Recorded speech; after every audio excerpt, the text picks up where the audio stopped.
If you've been involved in a car accident or a slip and fall, you might be wondering, do I have the perfect case? In this video, I'm going to explain to you the different elements that are necessary in order for you to have the perfect personal injury case. Before I get going any further, make sure that you like, comment, and subscribe to my channel so you can stay up to date to any new videos that I post. Welcome to my channel, everyone. My name is Kevin Guerrero. I'm the owner of Warrior Law Group. We're located in South Florida, Fort Lauderdale. We practice in the areas of PIP, personal injury, and property insurance law. And today we're going to be discussing the different elements that make a perfect case for personal injury. So why don't we get started? In every personal injury case, there are several elements that you have to meet and keep in mind in order to know if the case is worth taking to court, if it's worth sending on demand, how much money there is for you to get.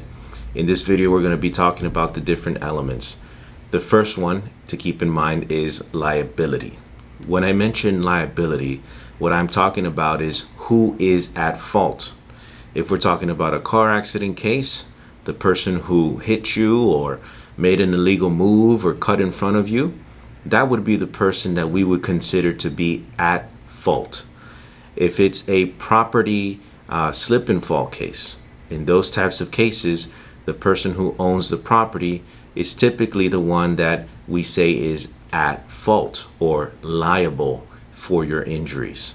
So the first step in determining whether you have a perfect personal injury case is to make sure that somebody other than you is liable. Now, you may be asking yourself, what about if I'm liable? What about if I'm at fault for the accident? Well, the simple answer to that is then there is no case. You can't sue yourself, and since it was your fault, then you're at fault for your own injuries.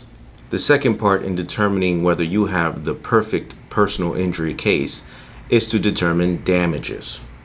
Damages include injuries. What type of injuries do you have?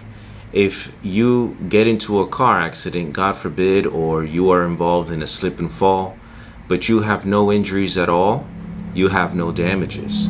In order for you to sustain a personal injury case against somebody who's negligent and at fault, you have to have damages. It is an essential requirement. So if you get involved in a car accident or a slip and fall and you're not hurt in the slightest bit, you have no injuries, you have no damages, and that means you have no case. Now, if you have the perfect personal injury case, you have a lot of damages. This means that it is something that is clear, something that is visible, something that is undeniable. You are injured. This could mean a broken bone if you were rushed to the hospital and you had surgery. If you get an MRI scan showing that you now have a new tear, a new bulge, a new herniation in one disc or several discs in your back, and you need surgery because of that. A broken nose, a laceration, an inability to walk or to use any part of your body. These are all examples of damages that we would consider to be obvious, noticeable, undeniable. Now, some people might think that they have the perfect personal injury case because they were involved in an accident and they meet the first part, which is that somebody else was liable. But when we're talking about the second portion of your case, the damages, if you didn't suffer any damages, you have no case. You cannot sue somebody if you have no damages. In a perfect personal injury case, those damages are undeniable. So if you slip and fall and you say, well, I have a headache, does that count? Yes, a headache would count. However, it's not the perfect personal injury case because most people get headaches all the time.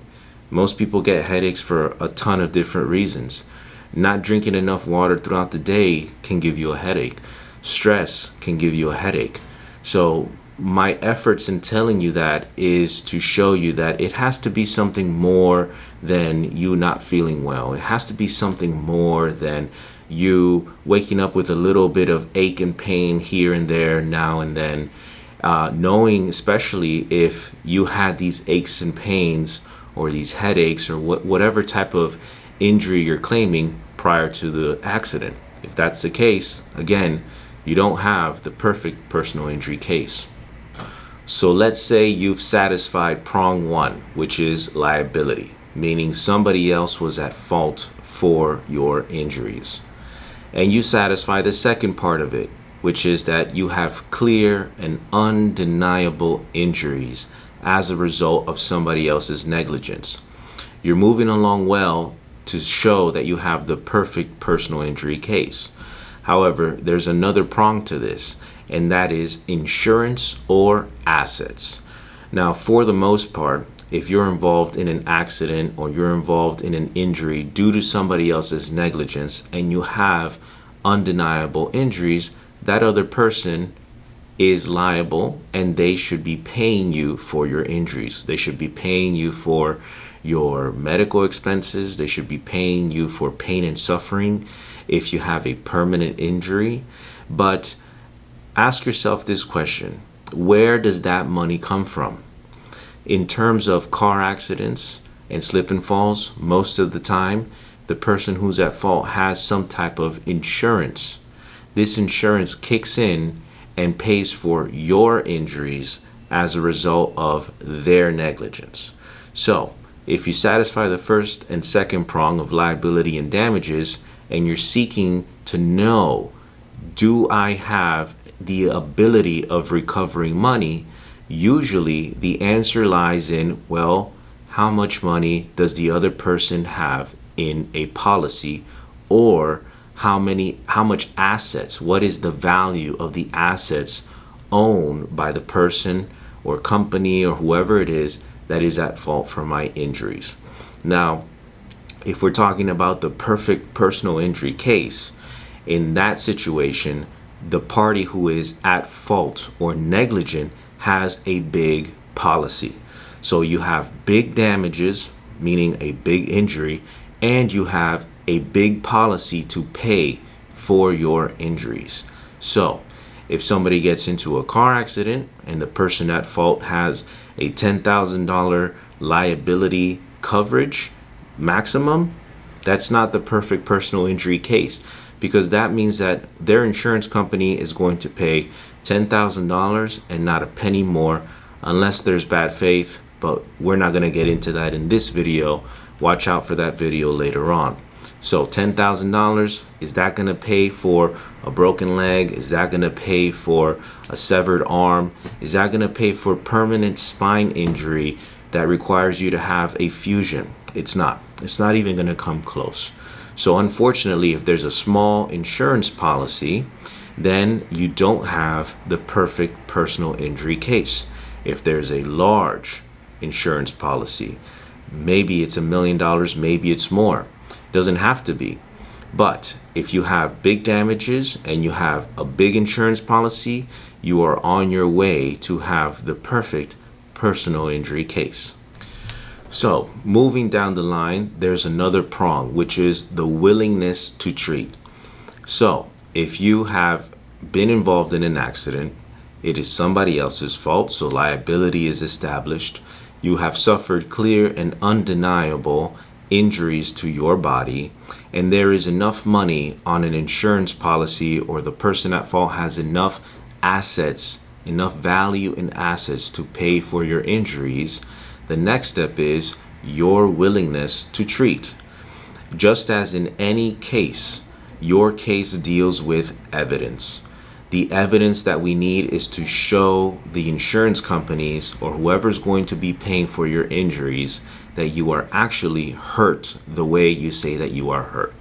So for example, if you're involved in a car accident and you get an MRI showing that you have a disc that is torn and it's impinging on nerves in your neck or your lower back, and due to that impingement, you are now suffering radiculopathy. You can look all these terms up on Google. Pretty self-explanatory. Then you go and you see a neurologist, and the neurologist recommends surgery. And he says that if you don't get the surgery, you're going to suffer from that radiculopathy the rest of your life, and it's never going to get any better. Now, at that point, you have a choice to make. Either you're going to get a surgery to fix the radiculopathy, or you're not. In the insurance world, the sad truth is that insurance companies will not pay you for that pinched nerve in your neck unless you actually, for the surgery to fix it, unless you actually get the surgery. That is pre-trial.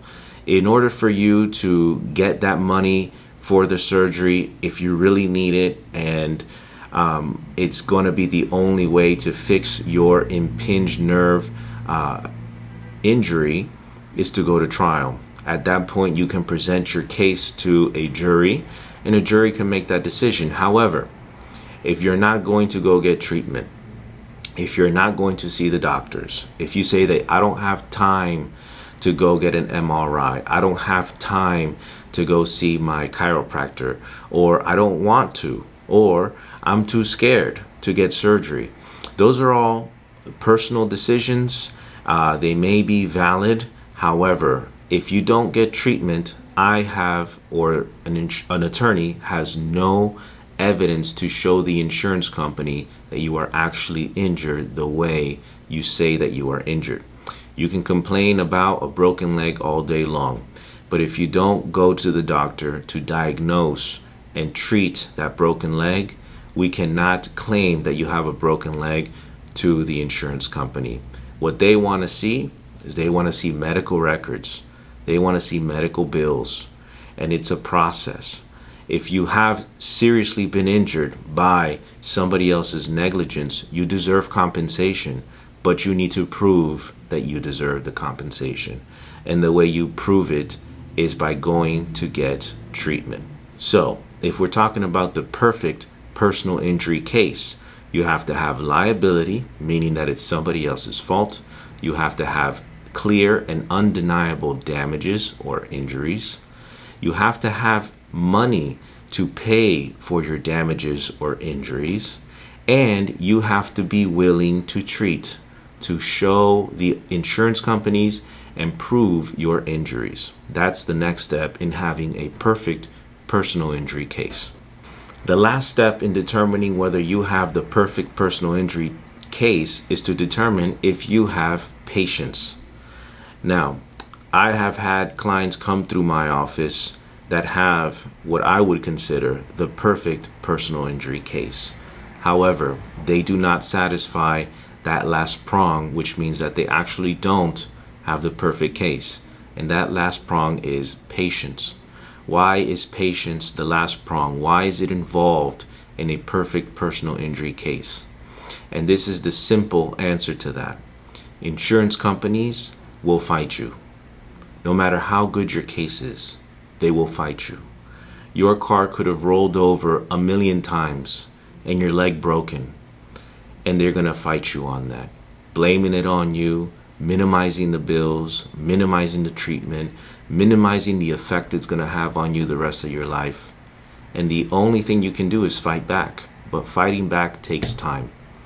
And if you trust your attorneys, if you're willing to treat, if you're willing to have patience in the process, eventually the insurance company is going to have no choice but to see things your way, if you really have the case you say you do. So if you have the perfect personal injury case, do yourself a favor and have patience with it, because eventually you will get what you deserve. In the hands of the right attorney, you will get what you deserve. The insurance companies also use a tactic of delay. And why do they delay? Because they know that people are impatient. They know that after a year, 2 years in litigation, even if you have the perfect case, they can make you an offer to try to see if you will settle for less. Why? Because they prey on your impatience. They know that you might need the money, that you've been struggling for 2 years, that you're waiting for a result, you're waiting for it to end. And it might be just around the corner, but they're not going to give it to you. They're going to make you wait. They're going to make you sweat. They're going to fight you every way. And then they're going to give you an offer. And a lot of people that are not patient are going to take that and take less than what they deserve, even against their attorney's counsel. Why? Because they're impatient. So if you want to have the perfect personal injury case, be patient. Have all the other elements, liability, damages, the insurance to pay for it, the willingness to treat, and patience. If you have all of these elements, you have what I would consider the perfect personal injury case. Now, I know we've been calling this the perfect personal injury case, and maybe you're somebody that thinks that you've met all these prongs. At no point in time do I want to disparage, discriminate, or celebrate somebody's injuries.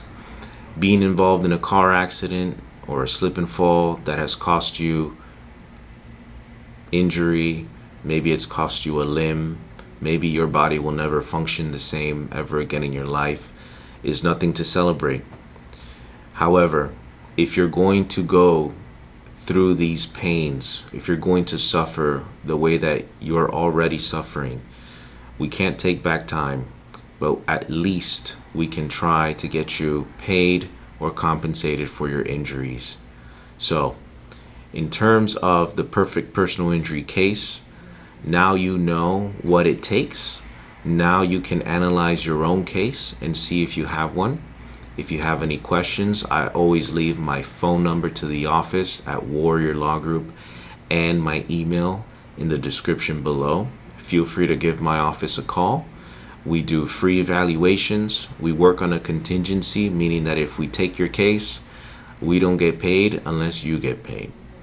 Please feel free to give us a call. Thank you, and God bless.